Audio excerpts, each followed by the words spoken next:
a mano. Bueno, hoy se dieron a conocer los resultados de la encuesta CACEN 2017 dedicada al sector joven de la población. El sondeo arrojó, entre otros datos, que los jóvenes entre 15 y 29 años de edad representan el 23,4% de la población y que 1 de cada 8 jóvenes ni estudia ni trabaja. Para hablar de este tema nos acompaña desde el Congreso el ministro de Desarrollo Social y Familia, Sebastián Sichel. Ministro, ¿cómo está? Muy buenas tardes. Muy bien, muy buenas tardes. ¿Cómo están? Muy bien, preguntarle primero en términos generales, ¿cuáles son las principales características que arroja esta fotografía, esta radiografía de los jóvenes chilenos? Mira, lo que hicimos fue con la encuesta CACEN, estamos trabajando en focalizarlo en ciertos segmentos específicos. De la mirada positiva, lo que pasa con los jóvenes en Chile son dos cosas súper determinantes. Lo primero es que ha aumentado los años de escolaridad de los jóvenes diametralmente. Si la generación pasada estudiaba en promedio 10 años, hoy día los jóvenes están estudiando en promedio 12 años. Es decir, la mayoría de ellos, más del 80%, está terminando la educación escolar media y tiene más años de estudio hacia adelante. La segunda buena noticia es que si bien hay desigualdad de género y una brecha laboral en general en la población chilena, bajo 29 años, esa asimetría de participación en el mercado laboral disminuye. Es decir, las mujeres jóvenes participan casi igualmente que los hombres en el mercado laboral, por lo tanto, ingresan más fuertemente al mercado laboral. Lo malo, que algunos de los datos tú lo dijiste, si bien disminuimos a la mitad los jóvenes que no estudian ni trabajan, en este caso en particular seguimos teniendo 1 de cada 8 chilenos que no estudia ni trabaja, y el dato más impresionante de esto es que la mayoría de ellos lo hace básicamente porque cuida a alguien en su casa. Es decir, o cuida a un hijo o cuida a un adulto mayor y no puede salir a trabajar porque en realidad algo lo amarra a la casa. Hay discusiones como esta, ya que estoy en el Congreso, como la sala cuna universal, la necesidad de facilitar la vida para que los hijos estén en lugares cuidados mientras se trabaja, son vitales. Hemos avanzado mucho como país respecto a la medición que se está haciendo desde el año 90. En materia de juventud, el gran desafío hoy día es que los jóvenes tengan igualmente más participación en el mercado laboral. Ahí entramos en el concepto, ministro, de los famosos niní, los que ni estudian ni trabajan. Y se dan en estas cifras, por ejemplo, que en otras cifras que se han entregado respecto a los niní, es que tradicionalmente son más mujeres, justamente porque tienen que hacerse cargo de sus hijos, muchas veces embarazos adolescentes, o también el caso del cuidado de terceros, que siempre en nuestra economía lo han asumido las mujeres. Aquí se da el hecho de que la mayoría de los niní son mujeres. Exactamente, la mayoría son mujeres y por las razones que tú bien dices, como lo dice en otro estudio, el de la CACEN lo ratifica, la mayoría lo hace porque tiene al cuidado a alguien y por lo tanto, proyecto de ley de sala cuna universal, facilitación del trabajo efectivamente para poder ir y volver, trabajo flexible, pasan a ser determinantes para que estos más de 400.000 jóvenes que están fuera del mercado laboral puedan entrar al mercado laboral o puedan estudiar en algunos casos en particular. Y una cosa que también cambia, que vale la pena relevarlo, es que la composición de la familia chilena ha ido cambiando en los últimos años.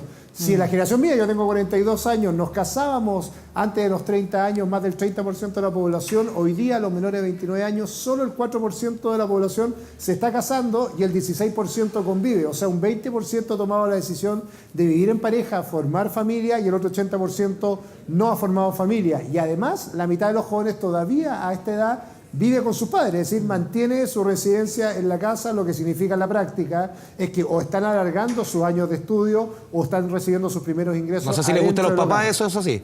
Exactamente, a los papás no les gusta mucho y hay una cosa ahí, obviamente se están quedando más tarde, pero hay una cosa que es más trágica que esto, que básicamente los hogares más pobres, el 40% más pobres, cuando hay un joven viviendo ahí, son particularmente los más pobres de los pobres, porque ese joven probablemente está cruzado con aquellos que ni trabajan ni estudian y por lo tanto significa un costo o una carga más para la familia, y por eso estamos focalizando ahí el trabajo del Ministerio de Desarrollo Social y Familia. Nuestra principal preocupación son aquellos jóvenes que no estudian ni trabajan, que no han terminado la educación media y que necesitamos que se incorporen al mercado laboral, no solo porque hay una condición que a ellos les afecta, sino que también a sus familias les significa un costo adicional que no son capaces de mantener hoy día. Claro, pero es interesante ese fenómeno. ¿Por qué demorarán más en dejar sus casas o en iniciar ese camino de independencia? Y por eso me surge también la duda, ¿están en mejores condiciones hoy los jóvenes, abordándolo desde la perspectiva de pobreza o de lo que tiene que ver con el acceso al trabajo? A ver, respecto a lo que pasaba con los jóvenes de los 90, sí. 100%. O sea, eso tenemos que decirlo. Existe la mitad de la pobreza que antes, disminuimos del 25 al 12 la cantidad de jóvenes que eran niní, efectivamente participan en el mercado laboral. están estudiando 2 años más en promedio que lo que estudiaba la generación anterior. O sea, hay buenas condiciones de la juventud respecto a la anterior. El problema es que no nos podemos quedar tranquilos con eso. Efectivamente tenemos déficit gigante. La misma encuesta nos demuestra. Aquellos jóvenes que tienen más de 14 años de escolaridad básicamente pertenecen al quintil más alto de la población, y si están más cerca de 10 años de escolaridad son exactamente los más pobres. Por lo tanto, se va condicionando tus posibilidades de desarrollo futuro respecto a los años de estudio que tienes hoy día, y ahí está el foco estratégico. Y lo segundo, que es el cambio más social, que es que en realidad estamos nos cuesta más alejarnos de nuestra familia. Nos quedamos más tiempo en la casa, nos cuesta más casarnos, nos cuesta más formar nuestra propia familia. En realidad se están retardando la toma de decisiones. Mira, yo me casé a los 33 años y me decían que me casé viejo, y tengo 42 años. Probablemente hoy día alguien que a los 30 no se ha casado es básicamente la regla general. Solo el 4% se ha casado y el resto de la gente ni siquiera ha tomado decisión de vivir en pareja. El 80% ni siquiera tiene una pareja con cual convive. Por lo tanto, es un cambio social profundo que estamos viviendo, y además contando, que lo dice la misma encuesta, que cada día hay menos jóvenes en proporción al resto de la población. O sea, no estamos envejeciendo como población.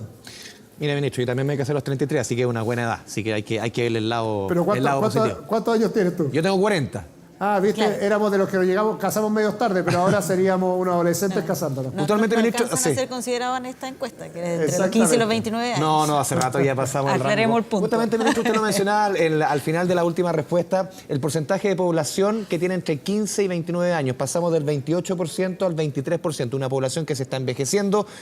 Justamente usted en el Congreso, donde se está discutiendo una reforma a pensiones, lo que hace estos números hacen entender que la reforma se hace más urgente que nunca, con una población que envejece y envejece.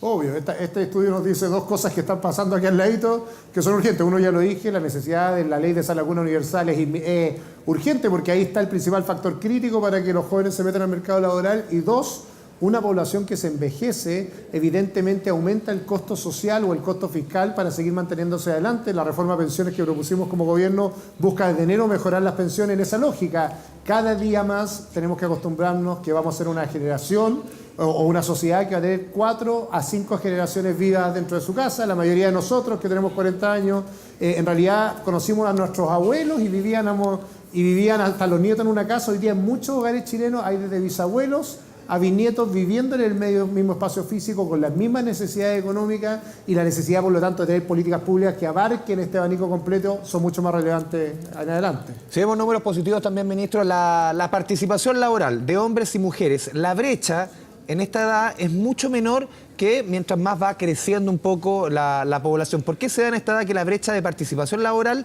que en promedio en nuestro país es casi la diferencia es de un 10-12%, en esta edad es mucho menor?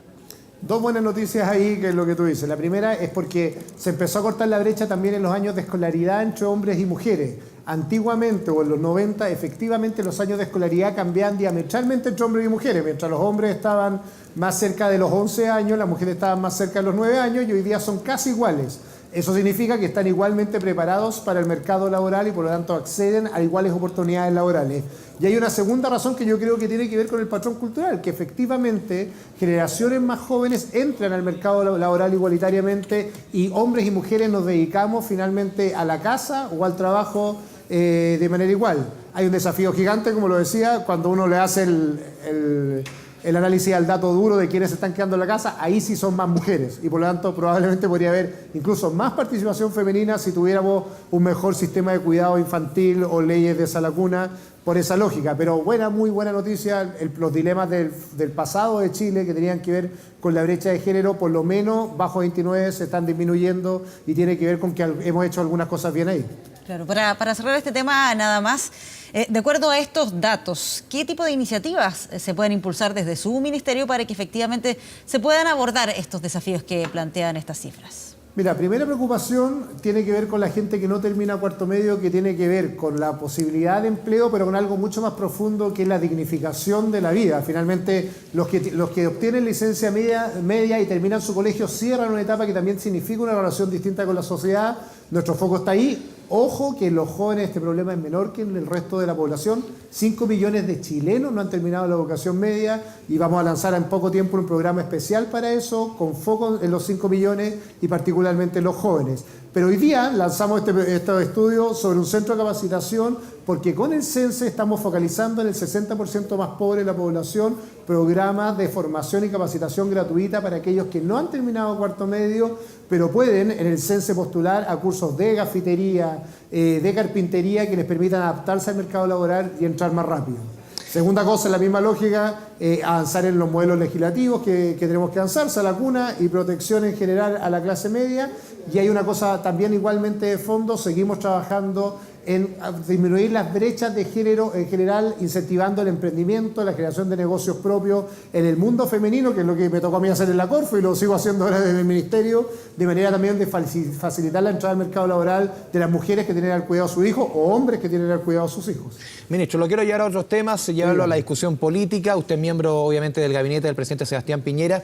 ¿Qué le ha parecido esta polémica entre la ministra vocera de Gobierno, Cecilia Pérez, y el Partido Socialista, lo que al final ha repercutido en todo lo que hemos visto durante las últimas 2 jornadas, los últimos 2 días, en el quiebre en la discusión legislativa entre la oposición y el gobierno?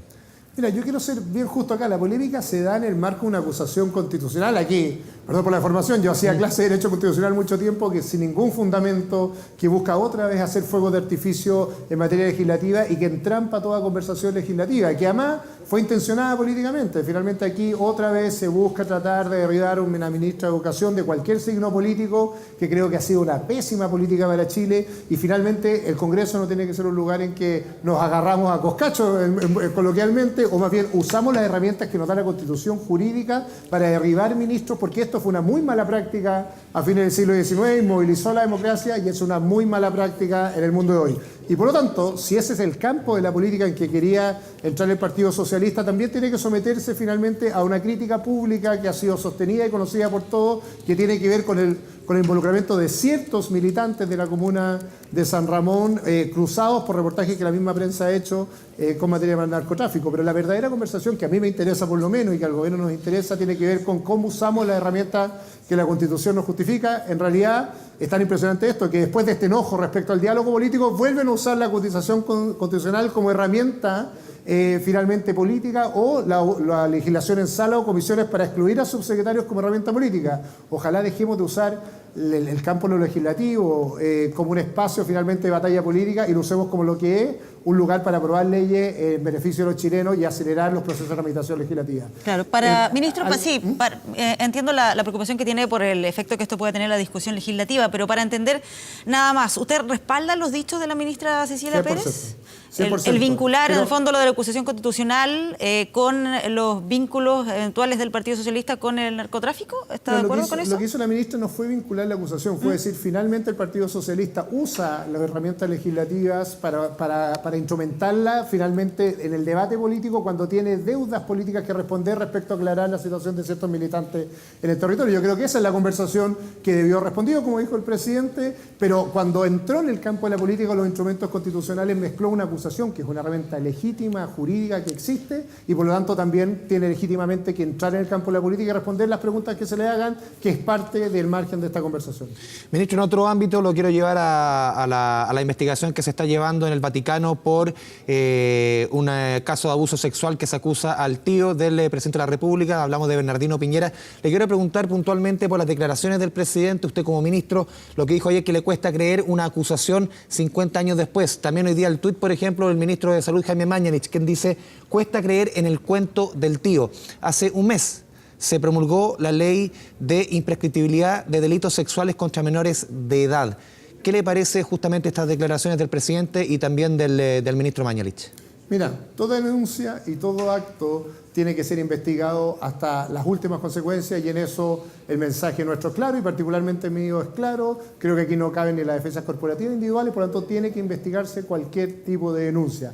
Obviamente se tiene que respetar el principio de presunción de inocencia en estas investigaciones, en esta o en la que sea, y por lo tanto corresponde legítimamente analizar esto en el mérito que hoy día hay. Hay una denuncia, tenemos una persona que se presume inocente y tiene que realizarse la investigación como corresponde. Yo creo que esa es la conversación que tenemos que dar en el marco de este caso y no confundirnos finalmente en ninguno de los aspectos. Es decir, obviamente hay una presunción de inocencia que opera sobre Bernardino Piñera, cualquier persona que ha sido denunciada, y en este caso estamos hablando de una denuncia hecha hasta 50 años y tiene que ser analizada en ese mérito.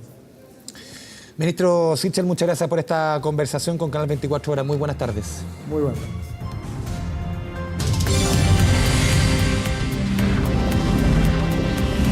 Mano a Mano.